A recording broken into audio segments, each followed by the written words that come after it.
Here. Here. Present. Here, please join me for the Pledge of Allegiance. Pledge allegiance to the flag of the United States of America and to the republic for which it stands, one nation, under God, indivisible, with liberty and justice for all.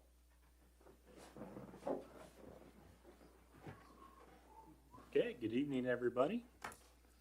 We will move on to some public hearings this evening, starting with a public hearing regarding the property at 321 Broadway. We shall open this hearing. We'll pretend it's 5:01 p.m.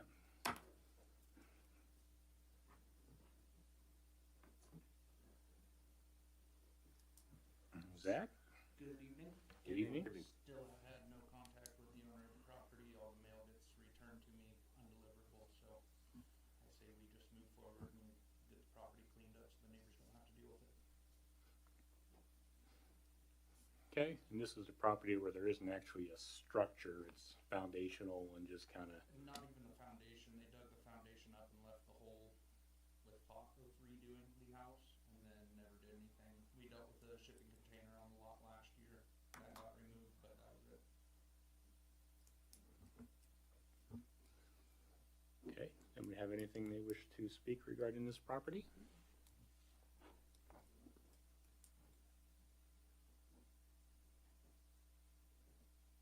Are you sure? I'll wait a minute. Good.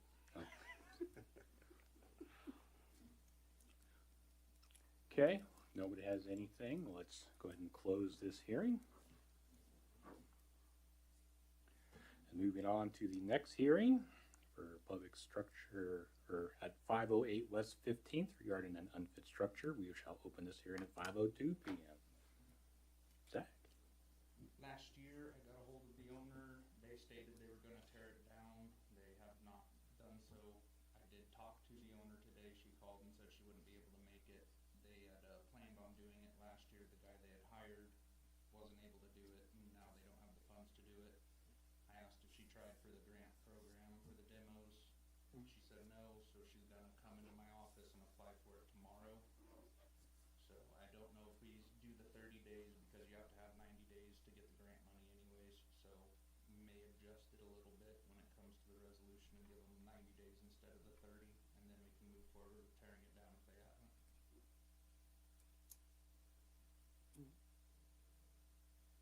Okay. Anybody have anything else they wish to add regarding this structure? I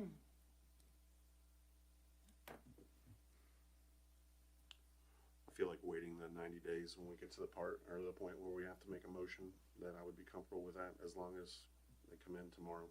I don't want to drag it out any longer than that.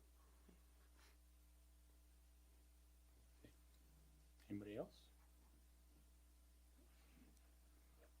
Then let's close this hearing at 5:03 p.m. Thank you, Zach. Thanks, Zach. Zach?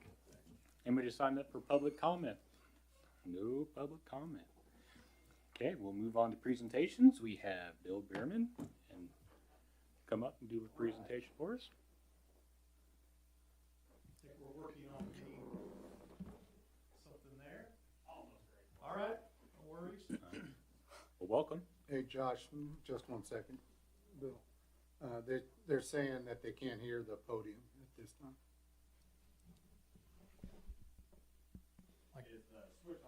Like who, the public?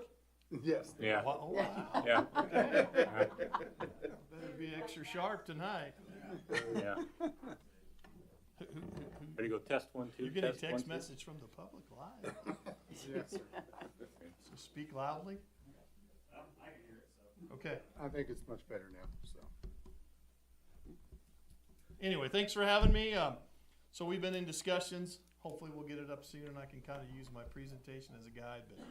But the board, the school district's been in conversations for several years now, a little bit about our career and tech ed building, which is our ag shop, that green metal shed building.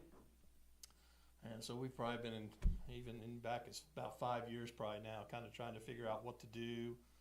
We have had through the years some code things come up, electrical, ventilation, some other things.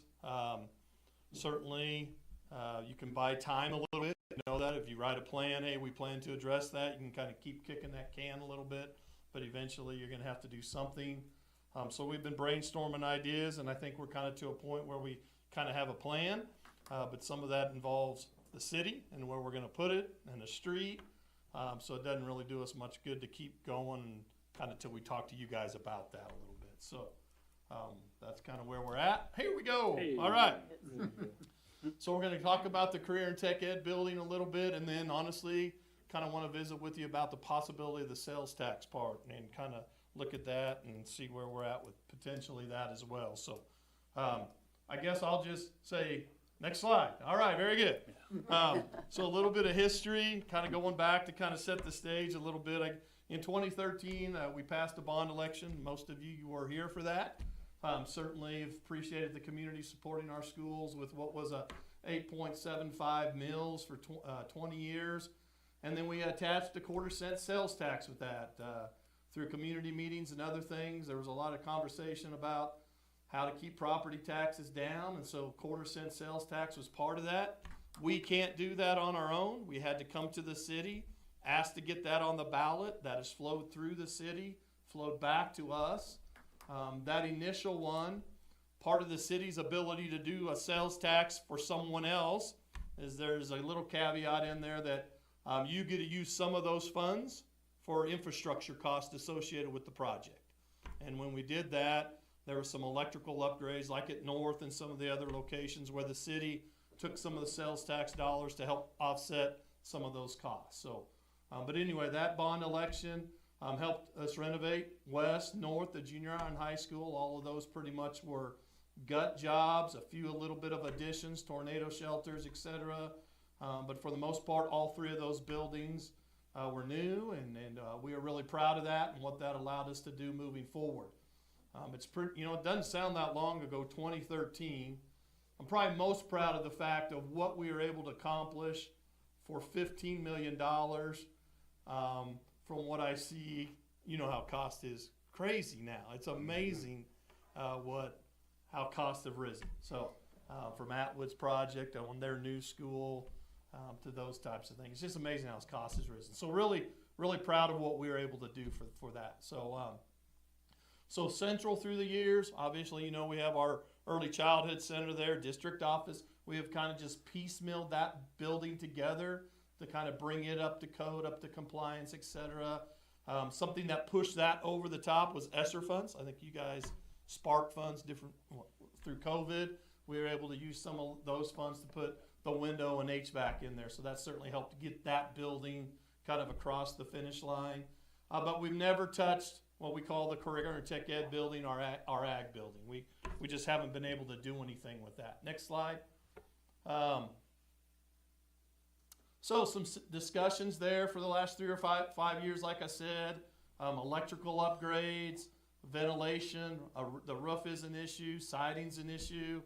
It's just an old and inefficient building that costs us a lot of dollars to continue to operate.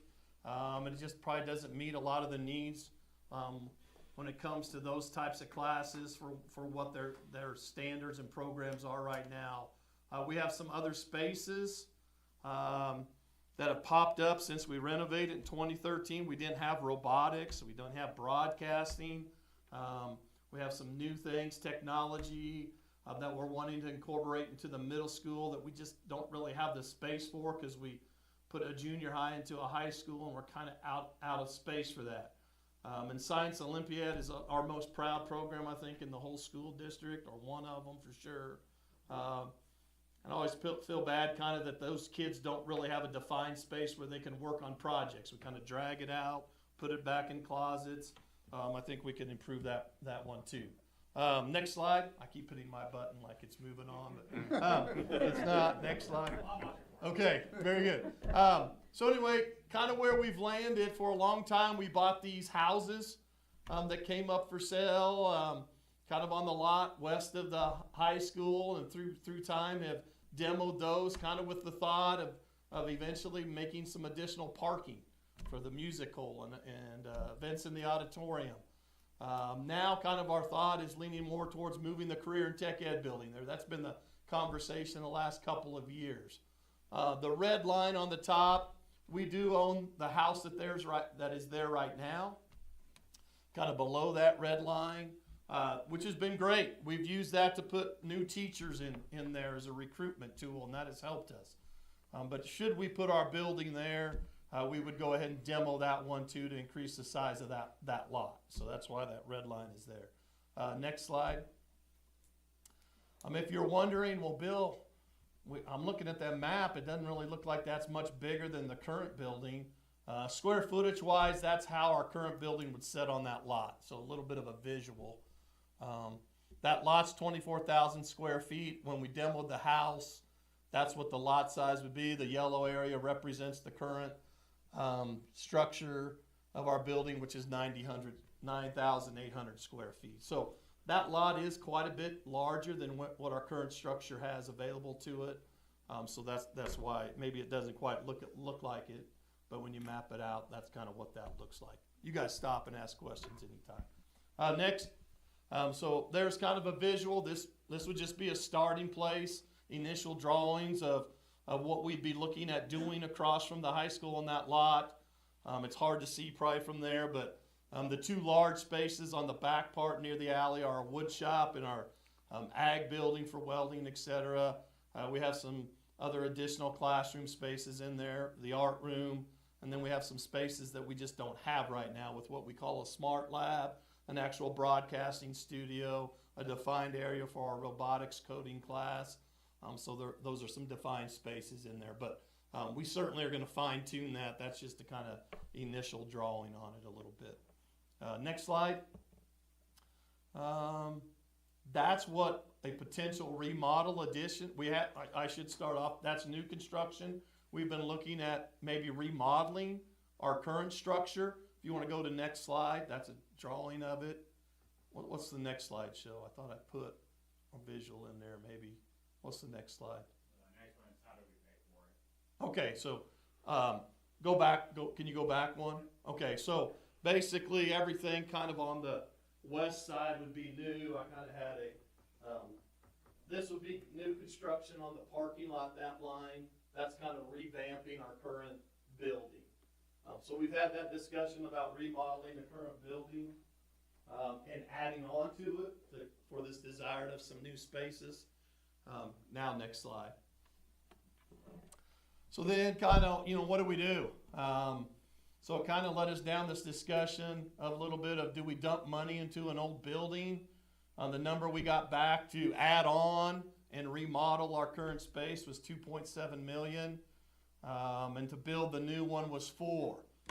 And so then that kind of eventually, I think, got us. We haven't made a concrete decision, but what we're looking at right now is, man, maybe we should just build new, especially which a huge advantage for us is still the state pays a weighting factor for new facilities based on a poverty level formula in the state of Kansas.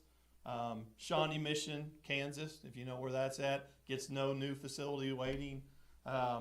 And then it's a weighting part. So we basically get what's called 0.25, which is like a quarter. So essentially for us to build a $4 million building, the state would pay $1 million of that project, which almost brings it to $3 million, which is pretty darn close to what it costs for us to remodel and add on to the existing one. So I think that's why we've gravitated towards maybe we should just be looking at the new building.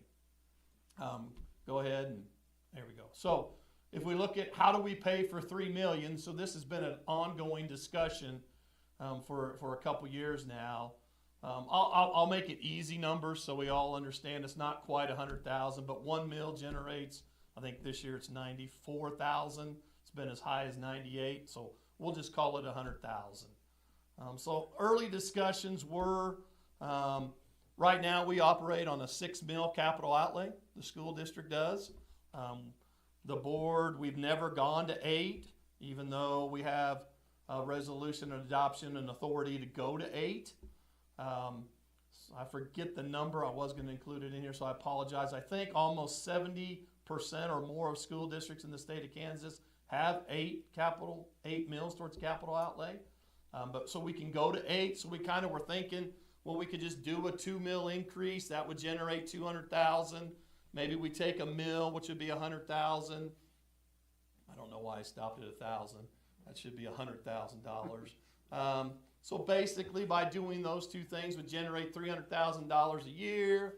We could lease purchase this building essentially for 10 years. Little extra, probably be more like 13 because of interest, depending on what that interest rate would be. And we could basically lease purchase this and do it through kind of that. I mean, that was kind of a discussion we were having for a little while. That we could just do that, but again, that would probably require maybe a little bit of a mill increase. Is that really what our community and patrons would want? I'm sure you guys hear about it. We hear about property tax, right? So then it became, well, let's maybe keep brainstorming. Next slide. So then we started talking about other options. We started looking at combinations of things, grants, funding options, mill levies, and then we started talking about this sales tax discussion. You know, we have this 1/4 cent sales tax, next slide, that has gone to the school district to help pay for the bond project that we passed. We're in a fortunate position. That was a 20-year note that right now we're scheduled off to pay in 2029. It'll save our community almost $1 million by being able to pay it off 4 years early and refinancing. So that's good. We're excited about that. I think our public will see that as a positive, that they passed this 20-year bond, and 4 years early, we're going to take 8.75 mils back off the tax rolls. Unfortunately, not really unfortunately, but the sales tax is tied to that as well. So the 1/4 cent sales tax was a 20-year sales tax, but it's also tied to the bond. So if we pay the bond off early, whenever we pay the bond off, sales tax stops. So it's not like we can continue that. So that's kind of tied to that sales tax part of that. So we talked about and looked at that. 2029 is not really that far off. It's soon to be 2025, so we're in the planning stages, but we wanted to maybe look at that. So next slide. So this is just a slide that kind of shows you what's a 1/4 cent sales tax do and the history of that. So those are the numbers of what, by month, what a 1/4 cent sales tax is generated for the school. You can see that annually has gone from 275,000 up to 363,000. This year we have 2 months left. We're at 323, so we're probably going to approach 390 with the next 2 months. All the green shows you is when it's the highest per month. So you can see this year, every month has been the highest sales tax collection. That 1/4 cent sales tax is generated in every month but last October, which was the second highest. That's what the green and red tells you. So looking at that, when it comes to trend data about what does this 1/4 cent sales tax, then you can kind of see we started thinking more about, well, my goodness, we could generate almost 400,000 in that moving forward. And again, if we're going to do this lease purchase thing, maybe we should look at that as an option. If you look at that on a yearly basis, go ahead and pull the next one up. That is generated, it's going to end up being about $3.5 million over that expanded years. So that's probably a right, kind of falls in line with what we're looking at, like one for this project. So it just kind of seems like maybe that's making sense to the board, that in lieu of property tax, what about that option? Any questions on those numbers? Okay, so if you go to the next slide, it's not really a handout. Did you get that sales tax information to them? Why did you get it? Yeah. So I did include in your packet or wherever it is, digital. Is he gonna pull that up now? Yeah. Okay, so You want the group or the other one? pull up the non-group, the state totals first, like top to bottom. I'll tell you if it's the right one. I don't remember what it's titled.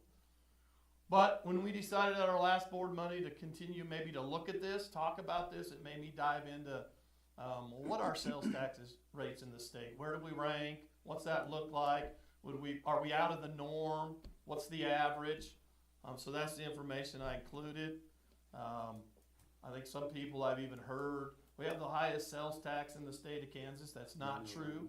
So I wanted to dig in and find out, is that accurate information? So that's what I gave to you. We do have the highest sales tax in Sherman County in the state, in Canorado. I don't know how many of you are aware of that. A little bit of anomaly, but other than that, I think that data, if we can get it up, would show you that we're kind of right there. If not, I'll just speak to it. Let me get mine up.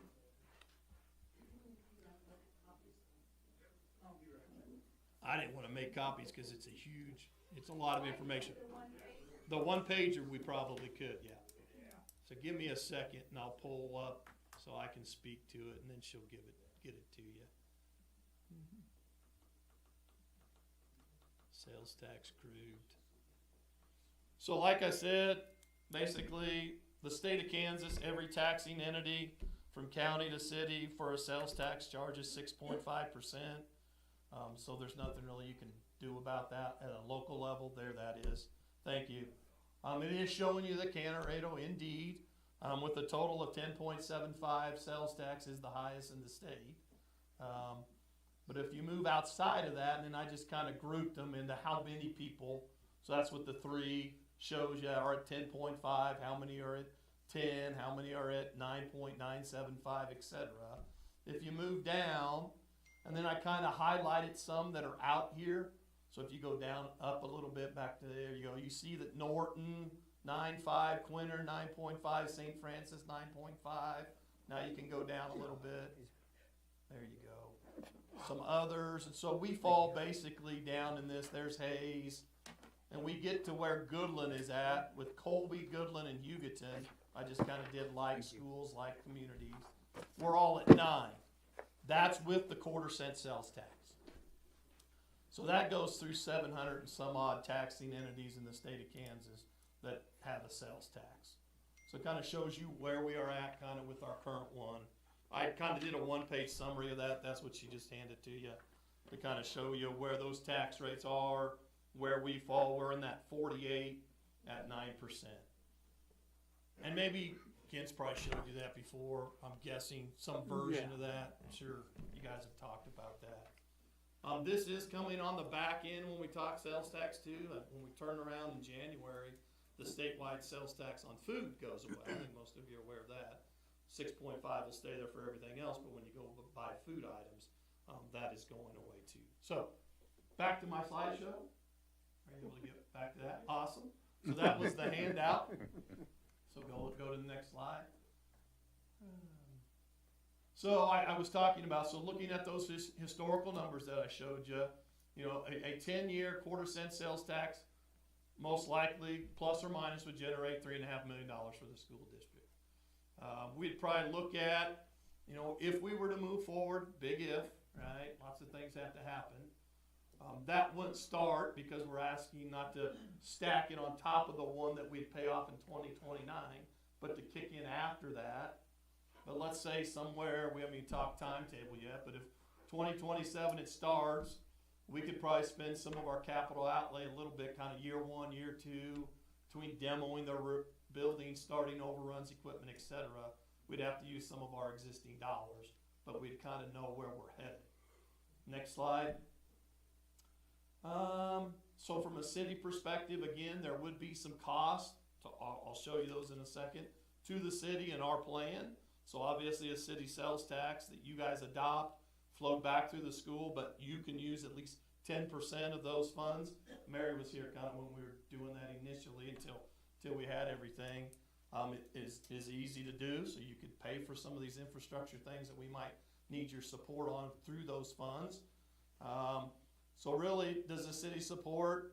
The second question then, besides the sales tax I want to talk to you about, is if we're going to build it there, does the city support kind of our thought on turning Cherry into a one-way?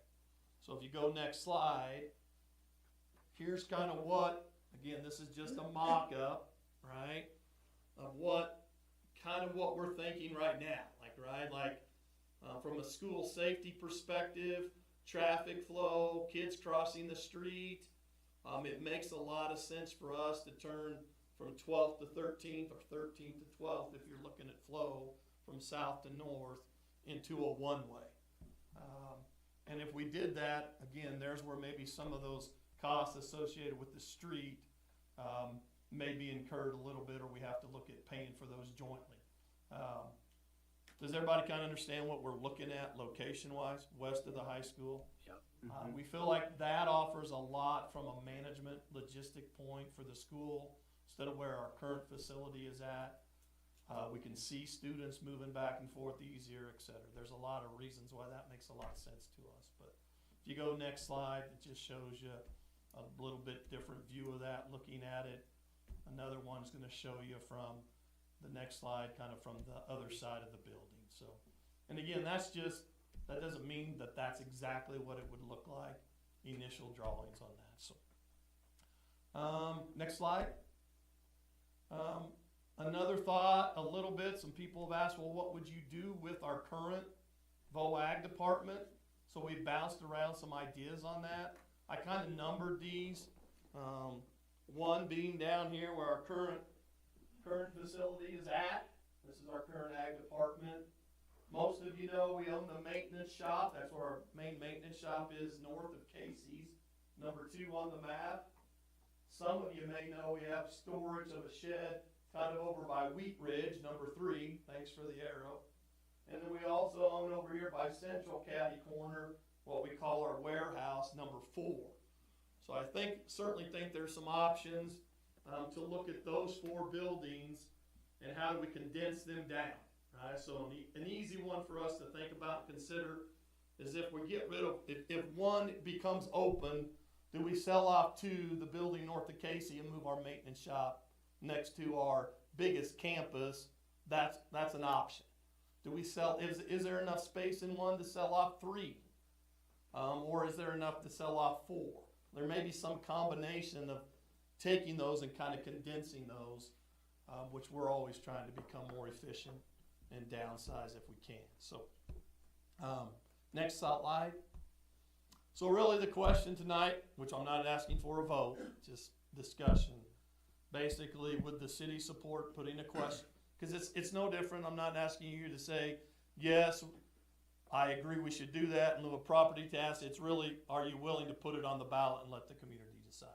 Same thing that we presented basically as an option when we passed the bond issue. That's really the question. Would the city support putting a question on the ballot for a 10-year quarter-cent sales tax for the funding of the new career and tech ed building? Not to stack on what we have now, but to just kind of start for a 10-year run in 2029 when we pay for our current one. And does the city support the concept as presented, if we move forward with the career tech ed building as it's presented, to turn Cherry into a one-way from 13th to 12th? So those are kind of the main 2 discussion, talking, clarification points, I guess, that we'd feel tonight. Next slide. So, like I said, don't need a vote tonight. Questions that you still have, I'd point out, we're just in the planning stages. But again, if we're moving kind of as a school district, as a board, here's kind of what we're thinking. It comes to a screeching halt tonight. If you guys say, yeah, we're not putting that on the ballot, then we're back to talking mill levy, lease to purchase, some other options. And kind of the same thing, we've got mock-up drawings. If you guys represent the city and say, Bill, there's no way in heck you're turning that into a one-way, that's never gonna happen, then we've gotta look at other options there too. So that's a little bit of the discussion, just so we can move forward, kind of where are you guys setting on those 2 ideas. So questions, thoughts? I know that was a lot. I probably went through pretty quick. But We have anything? any questions for me? I think Initial thoughts? my first question would probably be, why haven't we tried to turn that street into a one-way before? Because I think that makes perfect sense to me. That if you've ever tried to drive through there when there's buses parked in front of the high school at 3:30 or 3:20, then you know that probably needs to be a one-way. So that's definitely something I can get behind for sure. I think for us, it makes a lot of sense.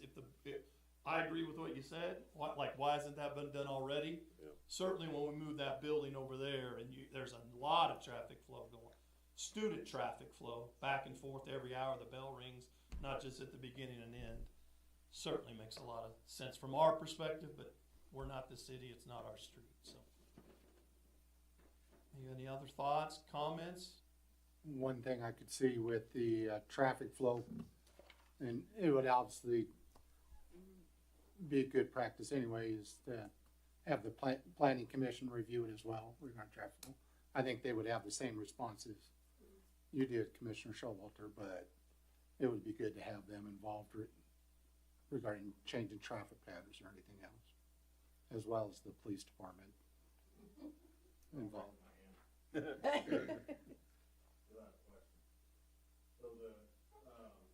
you probably haven't thought about this too far in advance, but we'll have better security measures for students as opposed to a cone sitting in the middle of the street. Not your fault, but will there be something with students going that much traffic? Will there be a designated area and some sort of light saying that there's crossing, Can you something? go back to the drawings?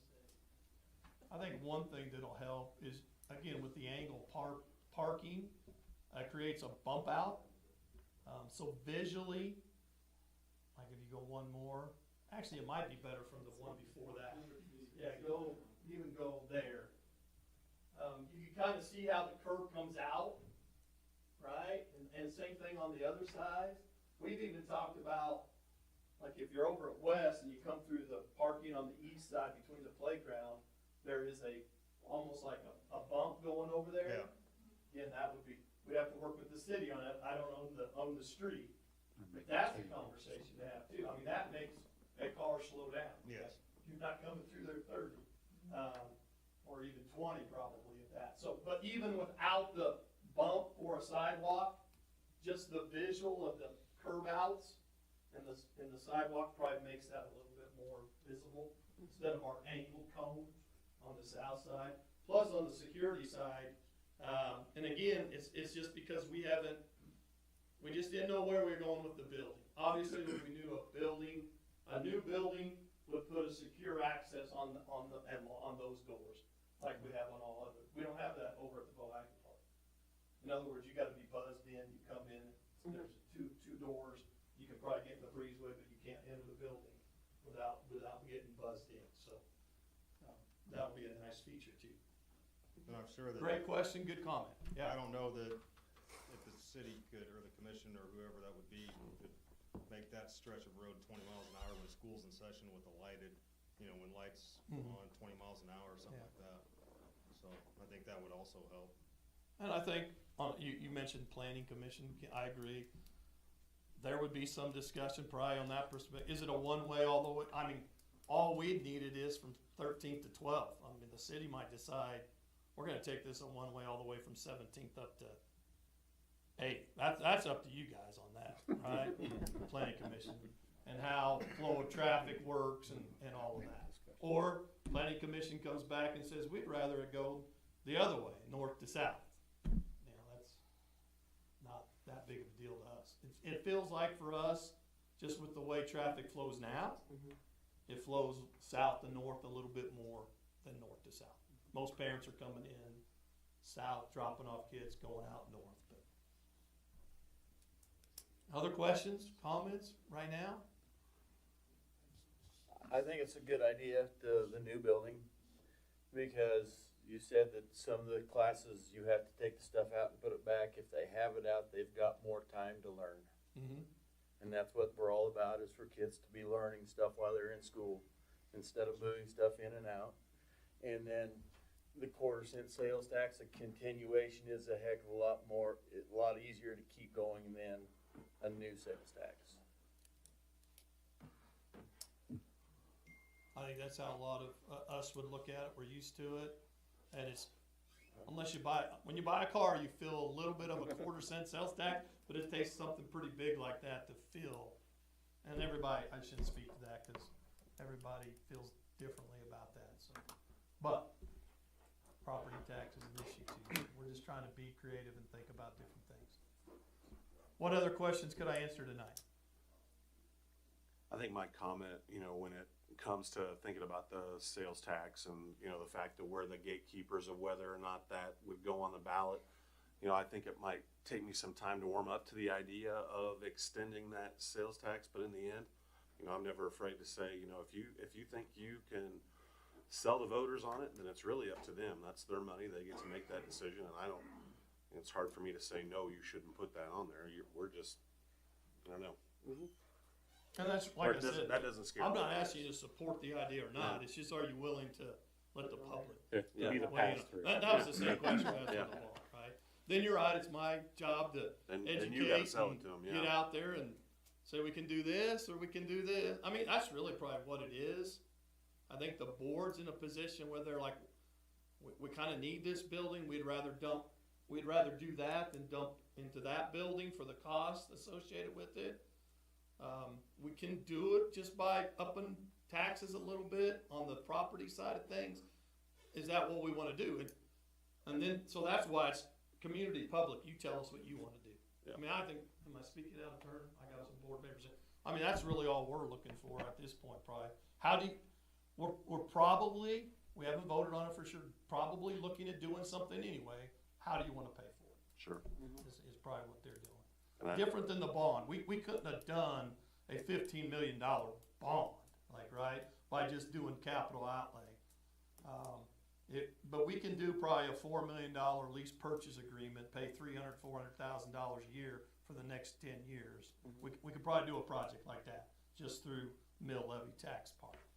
The challenge we have as a board, I probably should have shared that, is we've been trying to save, but we're never gonna catch it. Yeah. Right? We have $1.3 million in capital outlay right now, give or take, plus or minus. That's the highest we've been. I've been here for 14 years. That's the highest we've been. Okay? So we've been trying to get there, but we're never gonna build that by trying to get enough money in the bank first. Right? It's taken us 14 years to get there. Maybe next year we could get to 1.5, the next year to 1.7, maybe the next year you understand what I'm saying? Time we get to we'll never get to 4 million because it's gonna be 6, 7 million, right? That's just inflation. We're never gonna save enough to get there on that part of it. I got board members here too, so if you guys wanna ask them a question, you probably can. I just like the safety aspect of the one-way street and even the building itself, Yeah. For the kids. Appreciate that. It looks, your presentation was amazing. We hit Well, everything. honestly, I had some errors in it already caught. I put it together today. Actually, I built it. I kind of started, I'm like, if I'm gonna go and talk to them, I might as well start building something I'm gonna go out to the public and, right? So I did kind of present it in that way. There's some things I'll add to it, obviously I didn't have tonight, but. Okay, well, we'll let you ponder that. I'll probably get with Ken a little bit and, I mean, we'll need to at some point come to you guys deciding. I don't, obviously, it's just present it tonight, but sometime in the next couple months after the first of the year, we just gotta wanna know where we're headed. The other thing, to be honest with you too, 2029's out there. We have a need. We're prepared just to say, let's just put it out there, and if it gets voted down, it gets voted down. But at least now we kinda know, all right, that was plan A, let's see what plan B is. All right, plan C, whatever it is. So that's kinda just where we're at now, so. All right, thank you guys for your time. I appreciate it. You guys. All right, thank Oh, you. final slide. Are you saying thank you? Oh. Actually, there's a couple, kind of touch them.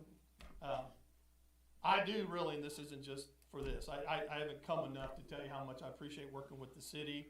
You can keep collecting because there's several. We enjoy the partnership and the relationship with the police department. Your administration here is awesome to work with. Your city crews we're grateful for them, like on snow removal. It's just a really good partnership. I talk to other superintendents, other school districts, and I'm gonna tell you, it's not that way everywhere. There's kind of this, no, you're the school, we're the city, or you're the, there's not this good working relationship. So I don't take that for granted. It takes a village, and I appreciate that. Okay, thank you. Thank you. Thank you.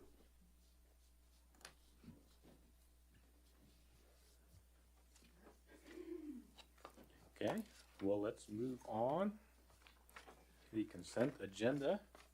We have A, the 10/21/24 commission meeting minutes, and B, the appropriation ordinances 2024-21, 2024-21A, and 2024-P21. Any questions or comments on those this evening? Motion to approve consent agenda items A and B. Second. A motion by Commissioner Showalter and a second by Commissioner Redlin. Any further discussion? No. Roll please. Howard, Yes. Redlin, Yes. Myers, Yes. Showalter, Yes. Thompson. Yes. Okay, moving on to ordinances and resolutions. We start with resolution 1648 for the fiscal year 2022 Kansas SLCGP grants. You're the reason for this large agenda package. Right. Right. Joshua? Well, I did cut it down a lot. Did you? I removed a lot of things that were in Cut there. that down, holy cow. Yeah, there were a total of 4 grants, and each one of them had the DHS requirements twice. Oh. Well, you gotta be thorough, you know? So yeah, there was a lot of the full thing. So try to make it as easy as possible. Kind of get through.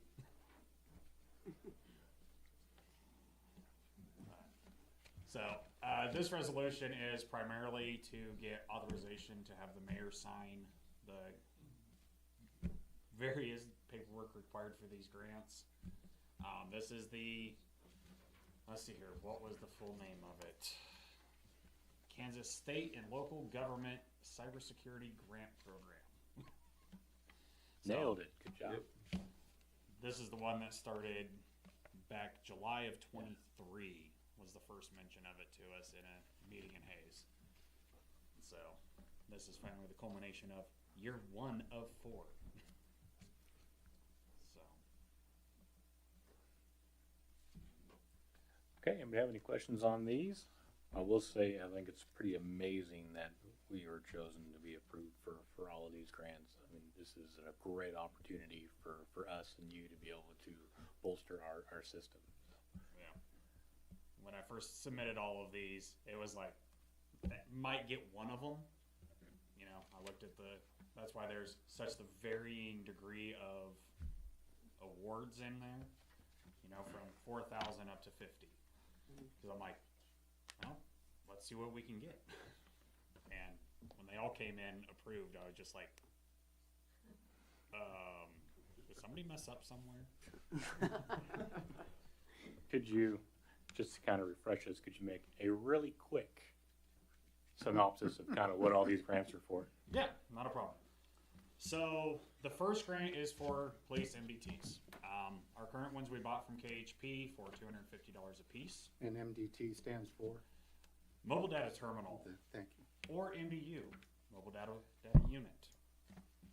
Semantics at this point, though.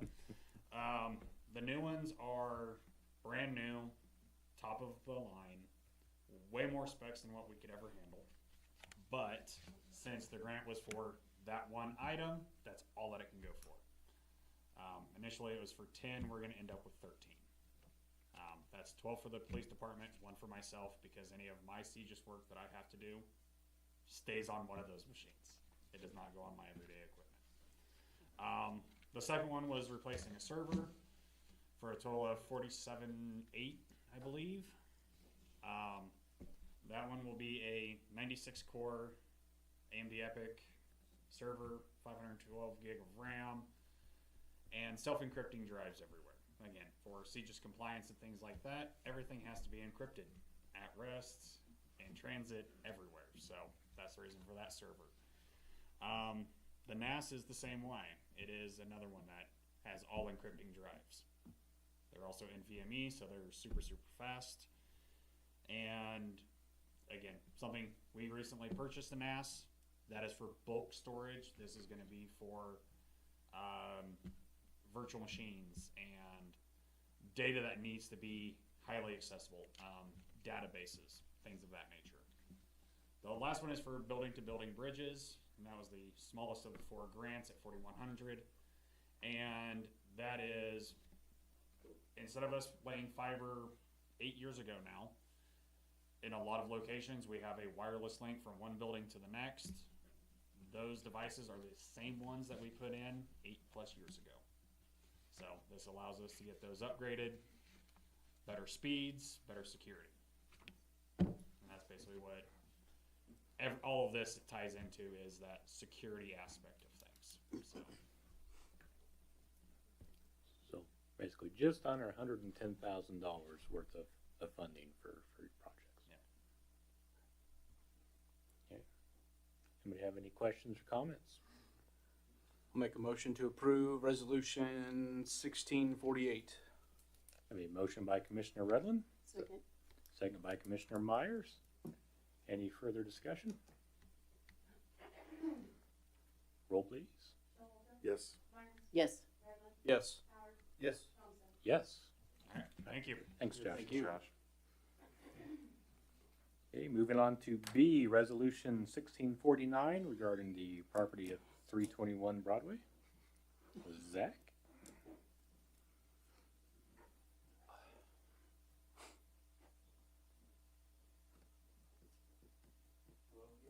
Hello?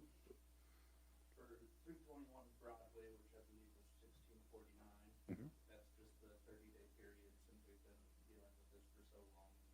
Nothing gets returned anyway, so I feel like it's time just to move forward with that one and give them that 30-day grace period and then go forward with getting it filled in and all the materials removed. Okay, anybody have any questions? Make a motion to approve resolution 1649. Second. A motion by Commissioner Showalter and a second by Commissioner Howard. Any further discussion? Roll, please. Yes. Howard, Yes. Redland, Yes. Showalter, Yes. Thompson. Yes. Okay, moving on to Resolution 1650 for the property at 508 West 15th. On the current one that was in your packet, it states 30 days, and that's because I had been in contact with the owner since last year.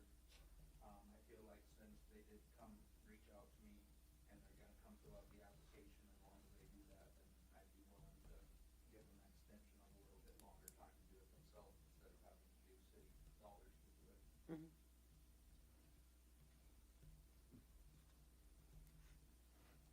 Okay, any questions on this one?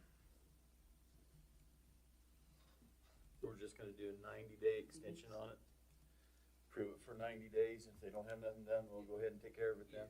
So amend the resolution is all we have to do. Instead of the 30 days, it would say 90 days.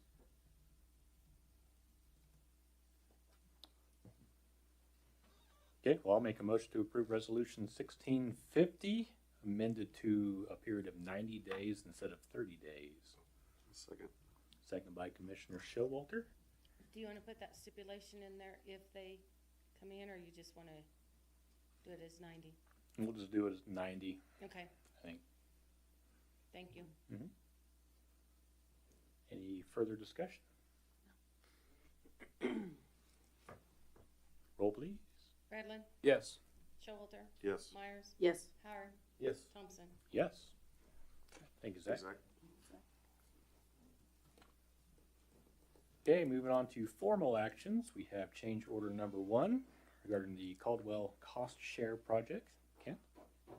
And I would defer to Andrew Bruner with EBH to give a summary of the Yeah, good change evening. order. We told Bettis they needed to get it done, and they got in and got it done. A lot faster than they got the paperwork back to us. So that's why it's taken this long to get here. But overall, yeah, good project. So on that change order, there's a decrease. Initially, when we talked about expanding and doing the whole block between 16th and 17th Street because we didn't think we had enough money to go ahead and do every full block. Actually, in the middle of the project, we found out we actually have a fairly good sub base. And so the decrease mostly came from we didn't have to do the extent on the patches that we originally thought. So originally we were going to dig out patch areas, put in some geofabric base rock, and then the asphalt patching back in there. Once we got down, that dirt, the subgrade was so hard that there wasn't a reason to put in rock. I mean, it was hard enough. It was mostly just really thin asphalt material, and then the top about an inch or two of dirt. Soil just wasn't in good shape. But once you got down below, which we put in 6-inch patches everywhere, it was a good subgrade. So the contractor said, "Are you really sure you want to do this?" And we kind of came to the conclusion that there wasn't any reason to. So we had the decrease there, but then the increase in 16th to 17th. Well, then in the middle of that, we actually were able to widen that out at least another foot. Was it another foot? Another 2 feet? It was just 1 foot, wasn't it? A foot on each side. Yeah, so 2 foot total, so we got a little bit wider driving path, so. Yeah, Like when I see a net decrease. Yeah, we do appreciate you Yeah. coming in with a decrease. yeah. Do you have any questions regarding this change order? I'd like to make a motion to approve change order number 1 for the Caldwell cost share project. Made- Second. Motion by Commissioner Showalter and a second by Commissioner Redland. Any further discussion? Roll please. Howard, Yes. Myers, Yes. Redland, Yes. Showalter, Yes. Thompson. Yes. Okay, moving on to pay estimate number 1 for the Caldwell cost share project. Nothing new to add other than that total you saw on the change orders now in the pay estimate. So that's just one pay estimate and we're done. Make a motion to approve pay estimate number 1 for the Caldwell cost share project. Second. A motion by Commissioner Showalter and a second by Commissioner Howard. Any further discussion? Roll please. Showalter, Yes. Myers, Yes. Howard, Yes. Redland, Yes. Thompson. Yes. Okay, and third thing on the list, pay estimate number 4 for the industrial park improvements. Yeah, so pay estimate number 4, it's a fairly large one. We've got, I'm gonna say close to 99% of the concrete work done. There's really just a patch and a little bit on an entrance there, on one of the corners. But for the most part, yeah, the project's moved along well. I'm glad we got the concrete done when we did because this week's not a pretty week to do that. So, or to have open base. So, that's basically our concrete's wrapped up, the paving's wrapped up. The contractor's been out there to grind and we've done those corrections. So they ran a profilograph for smoothness, ran those and took care of those issues, which were very minor, I would say. And so now all we have to finish up is the sanitary sewer line to tie back in that north side. So that'll get done here in the next couple of weeks. So I don't really want to open holes before Wednesday, but we'll see. So. All right, anybody have any questions on this one? Make a motion to approve pay estimate number 4 for the industrial park improvement project. A motion by Commissioner Showalter, Second? second by Commissioner Myers. Any further discussion? Roll please. Redland, Yes. Howard, Yes. Myers, Yes. Showalter, Yes. Thompson. Yes. Thank you. Okay, next up, we have a discussion item regarding the water main replacement project for Walnut Street. Ken? And I'll ask Superintendent Thornburg to come up as well to describe this. You may remember a few years ago, we had a presentation by EBH regarding water main replacements in basically several locations around town as far as water main replacements. And it had a price tag of about $3 million at that time. That's not what it would cost today. But there's been a more immediate need or something that Neil's identified here lately to go ahead and take care of one of those projects or at least start working on it. So go ahead, Neil, with what? I've had some case complaints towards the end here. It's a dead end. Nobody is in this house now, so basically that is going to be the last service. And it's a 2-inch steel main. It's probably been there since the 50s. And I'm sure the corrosion and things are not good in that line, and there's no circulation to it. So Kent and I talked about if we put this project in, we come clear over past 16th Street, set across in a fire hydrant for fire protection for this area. And then across where we could go in the park from here, either tie into that new main on Cherry Street or come over here and tie into this main over here on College to allow it to circulate. And we would be kind of in the parking area in front of the park to get to that area, to be able to tie it in for circulation. The other thing that, and the water department would work with, the company we work with most of the time as far as boring lines. Oh, with H&H, he would bore the line in for us, or we wouldn't have a bunch of open cuts. We'd be able to bore it in, pull the pipe in, we'd use Certalock pipe, pull it in, then pressure test it, chlorinate it, flush it, send our bacteriological samples in. If they pass, then we can start hooking up services ourselves. And I would replace the 2-inch main with a 6-inch main. I've really never heard before I came to this community of having a 2-inch main on an entire block, but somehow that's in several locations in this town. But this is one that basically on Walnut Street, basically from Stever Park north to the school property, basically those 3 blocks are all 2-inch main. And it's not connected east or west until up on 14th. So it would be replacing that main. Well, it's also connected on 15th as well, isn't it? Yes. Yeah, it's connected on 15th, but it doesn't go through. But It's just kind of a dead end for further work. So the- Up a little bit. Other way.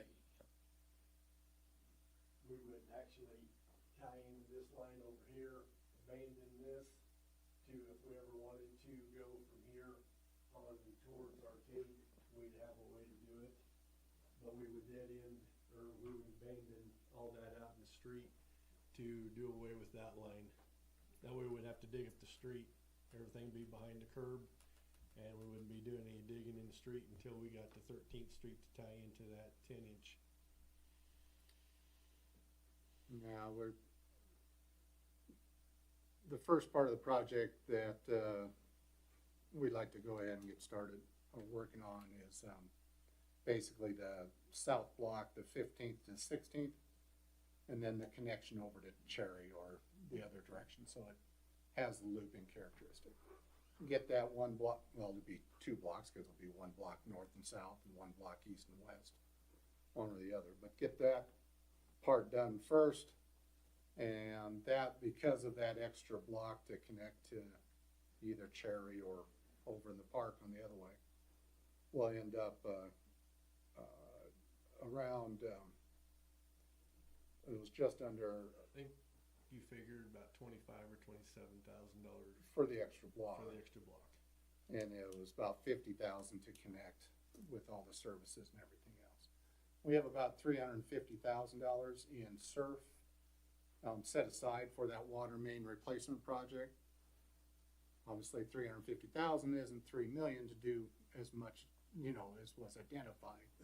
But we need to start doing it and not wait until we have everything ready to go. And this is one of the most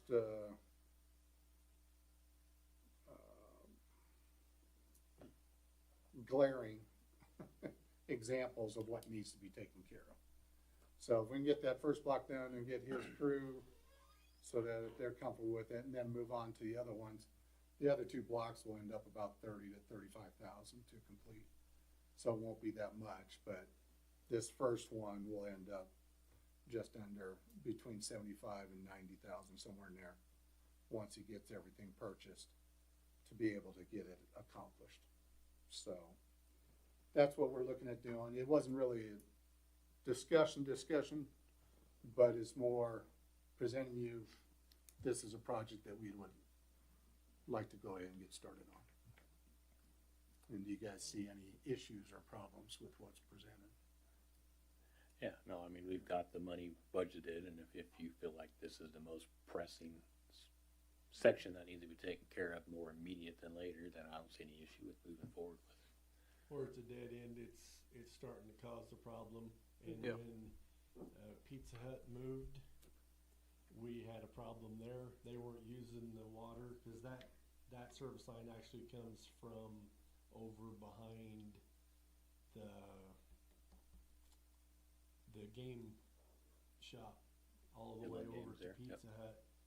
And when they quit using the amount of water that they used, then we started getting complaints from Selby's. So we put that flush hydrant in front of the old Pizza Hut, and we flush it every so often to keep that line fresh. So yeah, when the house on the corner, when they quit using water, then that kinda put some taste on some other people. And there's people up the block that have the same complaint on that over there. And I think we can handle it. It'll be a learning curve, but these guys can handle it. And we'll have communication with the residents on the block when we start working as far as timing. Yeah. And as far as, cause we'll have to move the service connection from the old main to the new main. But, we'll work on that and have the communication so that it should run smoothly. When would this project start? It'll be over the winter here sometime. We'll see how available some of the parts are. And with boring, it won't, as long as the ground's not frozen, it'll be working just fine. Okay, any other questions? Thank you. Thanks, man. Thanks.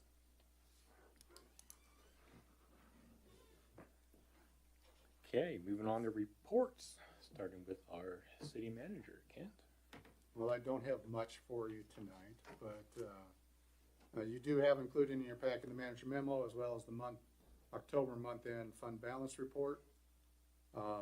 We also have in there a request for proposal for banking services. We do this periodically, hasn't been done for several years. One of our, the bank that we're using currently basically for most of our banking services is changing hands as of January 1st. So this is kind of a natural outgrowth of that, and we've had inquiries from other financial firms in town. So this was just an RFP to get a response from the number of institutions in town. I don't know if City Clerk Volk has anything else to say regarding it or not. No, other than with the current bank, the timing could be an issue, so we'll work with the current bank and kind of sit down with them and figure out what we need to do as far as them versus the new bank. Cause the new bank isn't a designated depository with us. But I'll sit down with them and talk to them about that and work with her, so. Okay. So, I just don't wanna have to change it when they sell out, and then if we have the request, do it And again. then change it again. I'd Yeah. rather do it one time. Yeah, it's good timing. This is good timing. Mm-hmm.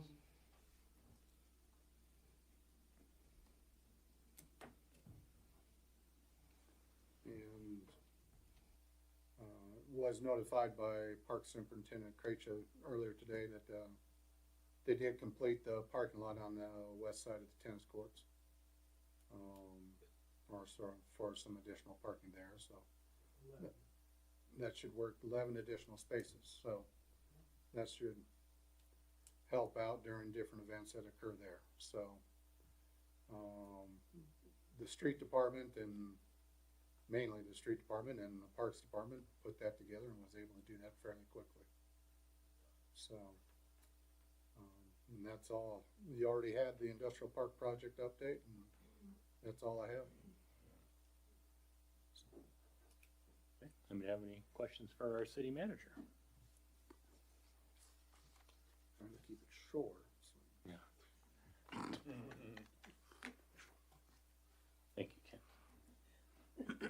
Okay, moving on to commissioner reports, starting on my left with Commissioner Riddle.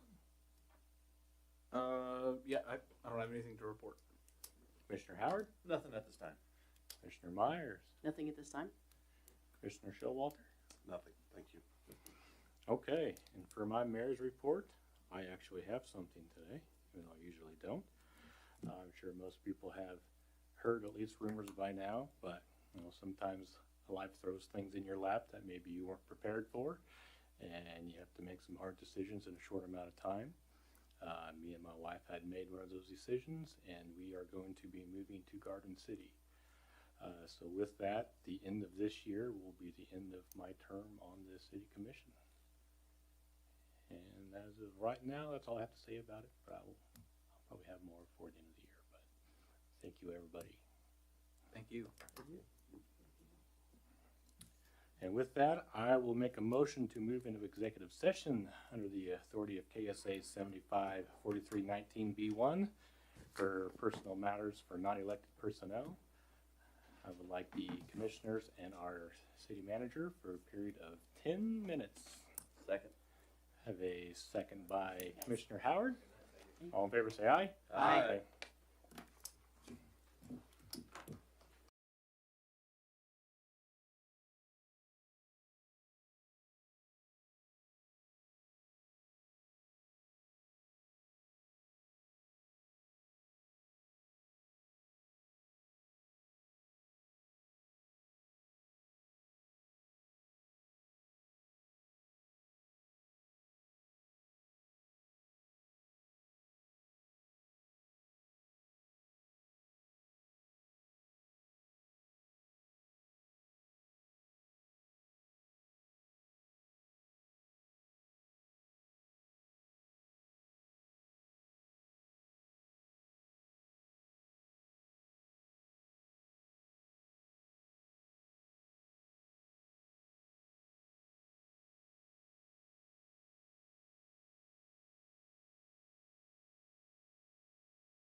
Okay, let's call this meeting back to order.